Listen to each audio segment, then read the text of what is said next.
छत्रपति शिवाजी महाराज जब कर्नाटक के स्वारी पर थे तब स्वार्थी मंत्रियों को छत्रपति संभाजी महाराज रायगढ़ पर रहेंगे ये बात पसंद नहीं थी। इसलिए मंत्रियों की विनती पर छत्रपति शिवराय ने शंभुराजे को संगमेश्वर में रहने की आज्ञा दी। उन्हें संगमेश्वर का सूबेदार बनाया, यानी पूरे संगमेश्वर के प्रजा के रक्षण की जिम्मेदारी शंभुराजा पर सौंपी गई। छत्रपति संभाजी महाराज, महारानी यसुबाई, कवि कलश और कुछ सैनिक संगमेश्वर की तरफ जाने लगे। चलते चलते कुछ छोटे छोटे गांव, खेती, किसान, जानवर महाराज को दिखने लगे। शंभुराजा ने एक कस्बा पार कर दिया। वैसे 200-300 किसानों की झुंड युवराज शंभुराजा के सैनिकों के सामने आए।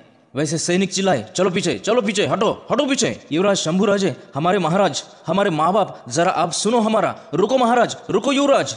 ऐसे दुख भरे शब्दों में वो किसान चिल्लाने लगे और झटके से शंभुराजा ने अपने हाथ में का लगाम खींच दिया और अपने घोड़े को उस किसानों की तरफ मोड़ दिया। युवराज अपनी तरफ आ रहे ये देखकर सैनिकों की परवाह न करते हुए सभी किसान उनकी तरफ भागते गए। युवराज शंभू, हमें बचा लो सरकार, इन पर कुछ तो अन्याय हो रहा, ऐसा शंभुराजा को लगा। वो घोड़े पर से नीचे उतरे। उनके बाद कवि कलश और यसुबाई भी आई। सभी किसान उनके आजू बाजू में आए। इसमें से एक बुजुर्ग किसान सामने आया, सरकार बताओ आप, हम कैसे जिएंगे? हमारी जमीन कब्जे में लेने के आदेश आए हैं। शंभुराजा बोले, किसने भेजे? रायगढ़ से आए महाराज। 2-3 किसान एक ही बार बोले। कविराज, देखो भला, कुछ तो गड़बड़ घोटाला दिख रहा है यहाँ पे। श्रृंगारपुर की सभी जिम्मेदारियां हमें देकर हमारे पिता कर्नाटक पर गए हैं।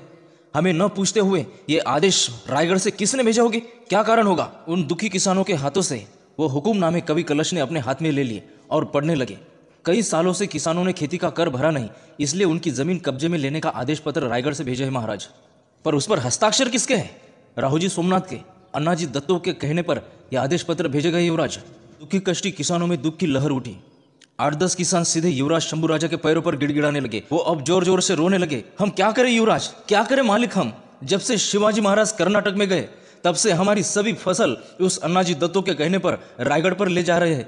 हमारा पेट भरने के लिए भी कुछ नहीं बचता, ऊपर से बारिश भी ठीक से नहीं आ रही। बूढ़े बच्चे भूख के मारे अपनी जान गंवा बैठे हैं। कई किसानों ने तो आत्महत्या कर ली।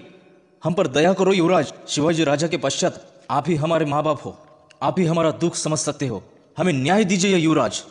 उन किसानों के ऐसी हालात देखकर शंभुराजा की आंखें भर आई। उनका दिल पिघल गया। उन्हें उस मगरूर और पाखंडी अन्नाजी दत्तों पर बहुत गुस्सा आया। ये अन्नाजी पंत हमारे आबा साहब के पश्चात खुद को राजा समझने लगे। इसीलिए तो हमारे बारे में आबा साहब को अनाप शनाप बातें बता रहे थे। हमारा रायगढ़ पे रहना दुश्वार कर दिया था उन्होंने। आगे का अनर्थ टालने के लिए आबा साहब ने हमें यहाँ श्रृंगारपुर आने का आदेश दिया। हमें श्रृंगारपुर का सूबेदार बनाया। ये इलाका हमारे कब्जे में होने के बावजूद भी हमें न पूछते हुए ये आदेश पत्र अन्नाजी पंत ने कैसे भेजे? वो भी जमीन कब्जे में लेने के आदेश पत्र। किसानों की जाने जा रही है और यहाँ अपने पंत को जमीन कब्जे में लेने की सूझ रही। शंभुराजा के आंखों से अंगारे निकलने लगे।